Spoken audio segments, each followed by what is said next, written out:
The woman at the check-in counter didn't look at me when she said it. Your ticket has been canceled. Not delayed, not missing, canceled. Her voice carried that rehearsed neutrality people use when they expect resistance. I didn't give her any, I just nodded, like she had confirmed something I already suspected. Do you know who canceled it? I asked. A few clicks. A pause. It was done directly through the account holder. That was enough. I stepped aside, letting the next passenger move forward. Around me, people were negotiating upgrades, arguing over luggage weight, rushing toward gates. Normal movement, forward motion. Mine stopped there. I sat down near the window, watching planes taxi in slow, deliberate lines. No urgency, just procedure. Everything about airports is controlled. Permissions, clearances, access. I suppose families can work the same way. My phone buzzed about 10 minutes later. A message from my mother. Have a nice New Year's Eve, loser. No emoji. She didn't need one. The tone was already familiar, that blend of mockery and casual cruelty she wore like humor. I read it twice, not because I needed to, but because something inside me shifted while I did. Not sharp, not explosive, just clarity. There was no mistake at the airport. This was planned, and for the first time, it didn't feel confusing. It felt final. I typed back slowly. A surprise awaits you. No explanation, no punctuation beyond that. I didn't owe her performance. For a moment, I considered what she might expect next. Anger, pleading, maybe a long message trying to prove I wasn't what she called me. I sent nothing else. I stayed in the city that night, not out of defeat, but because leaving suddenly didn't feel necessary anymore. There are moments when something ends quietly, without agreement or announcement. You just stop participating. I checked into a modest hotel near the airport. Nothing memorable about it.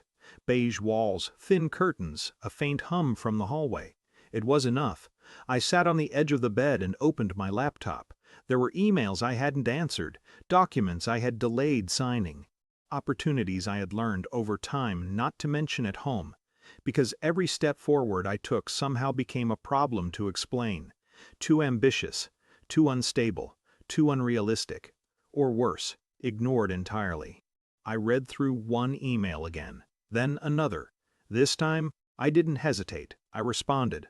I confirmed.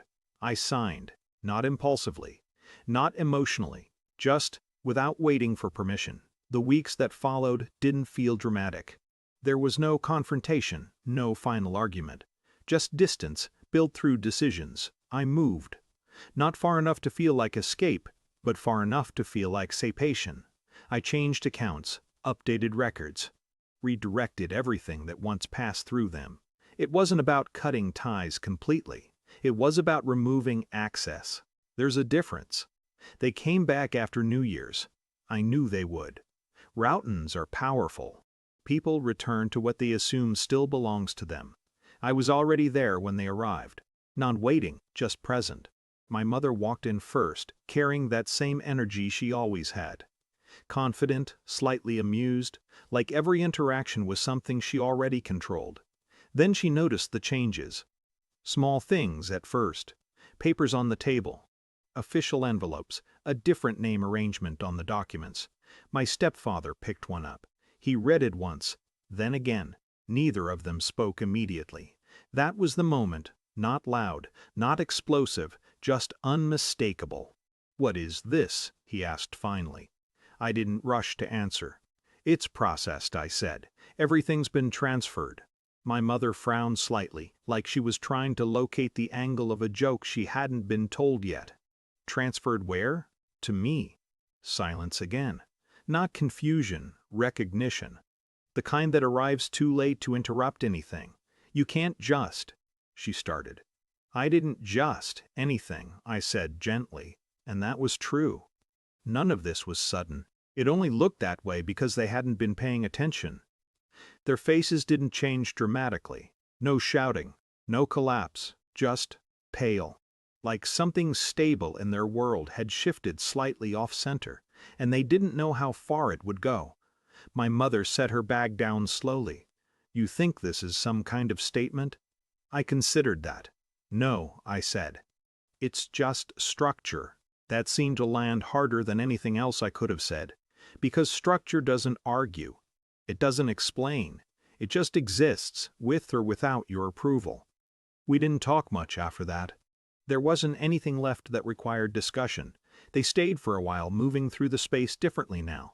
Not as owners, not quite as guests either. Something undefined, unresolved. That night, I stood by the window again. Not at an airport this time. Just a quiet street, lights stretching out in both directions. No announcements, no boarding calls, no one deciding whether I was allowed to go. I thought about the message she had sent.